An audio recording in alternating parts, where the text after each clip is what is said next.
Hi, everyone, and welcome to this new series from Social Innovation Circle. So today I will be talking about my first solo investment as an impact investor. So let me walk you through my thought process and the criteria I used to assess the venture. So the number one aspect is the entrepreneur. And this is the most critical aspect. You have to invest in the right person. And that's because social entrepreneurship is extremely challenging. And very few people have what it takes to be a successful social entrepreneur because it requires a lot of determination, it requires a lot of motivation, perseverance, and very few have what it takes to succeed. So for my first investment, I invested in a healthcare enterprise in India. And I had known the founder ever since he had launched the venture. As an impact investor, you need to invest to solve a social problem. So when assessing an investment, you need to see if the founder can correctly articulate the problem that he or she is trying to solve. Do they have a very clear understanding of the problem and its root causes? Because if that understanding is not there, the solution is bound to be either too shallow or completely ineffective. And in India, millions of people don't have access to primary healthcare. And it's a huge problem, both in terms of the size of it as well as severity.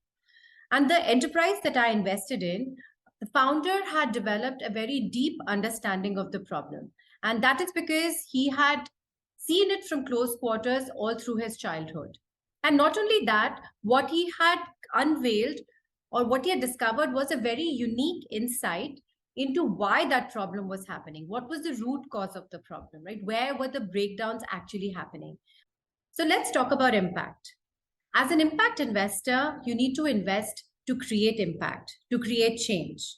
So when looking at a social enterprise for investment, you have to assess and see what its social impact goals are.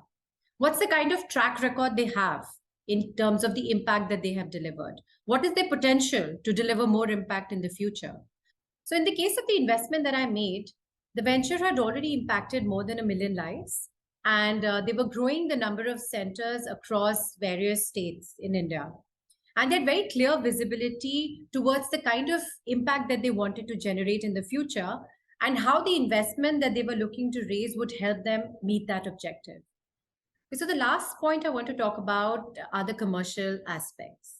So when looking at investing into a social enterprise, you have to dive in deep to understand their business model and their growth plan.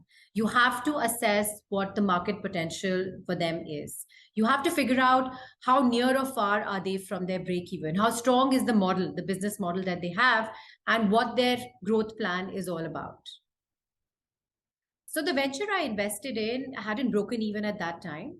And of course, it was an early stage investment, but they had huge potential given the sheer size of the unmet need as far as the primary healthcare sector in India is concerned. And they had developed a very strong product and service suite and had tested that well in the market. And they were also getting into a lot of collaborations and partnerships, which would help them to scale and eventually break even. Thank you so much for watching. And stay tuned for more such stories in our new What Inspires Us series.